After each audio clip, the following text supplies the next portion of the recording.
1984 you launched the Organiser, the first handheld. Yes. That seems a big jump from Yes. this very profitable Yes. software business to Yes. this very new, Yes. probably quite risky Yes. device, something you have to manufacture. Yes. Tell me about that. Well, yes, it was radical, and as I approached the time when we're going to launch it, I thought that we needed larger capital, clearly, to finance stock and inventory, things like that, and the timescales were drawn out,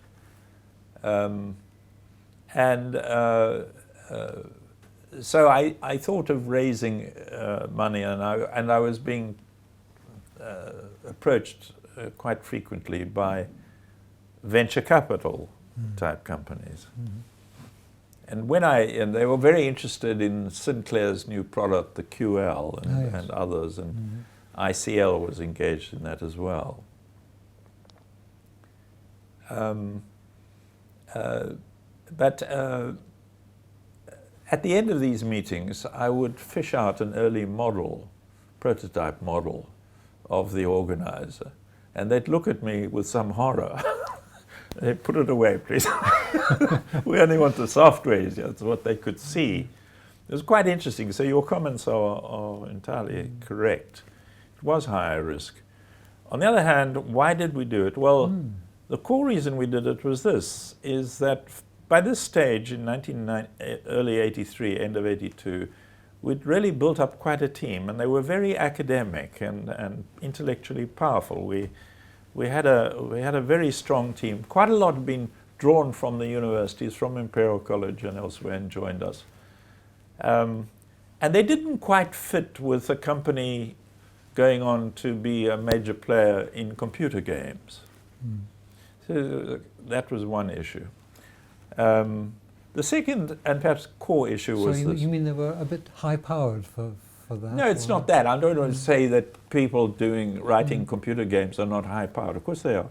It's just that the utility, in some sense, was maybe we were quite puritanical in our nature. You know, where was the utility? It was great fun, but did it really add value in a wider social sense? So there was another more mundane reason, is that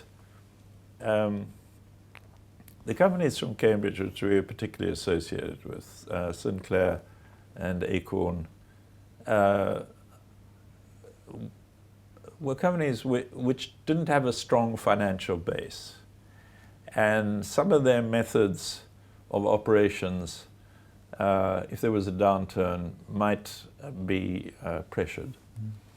And we felt that we were far too dependent just on a few companies, and a few American ones as well that we touched on, but too narrowly based and too dependent on the hardware manufacturers of that particular time.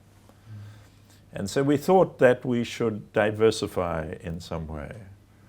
And it was Charles Davies and I think, in a Greek restaurant saying, what are we going to do? You know, how are we going to develop?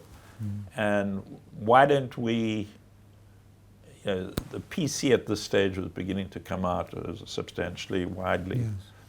But they were expensive and they weren't mobile. And so you'd have one per office where 10 people would use the same PC. So the idea of portable computing, the idea that people had personal information, although it was alien to most people, they hadn't thought of such a thing. That was our great idea. We had this great idea in the Greek restaurant. People really did have personal information. And we should build a device for that, for ordinary people. And this was exciting because potentially it was a very wide market. That was the origin of the idea. It would give us a diversification. We had a lot of profits and savings and capital. We could get more. And it was worth trying a really radical, different, opening up a completely new area of business.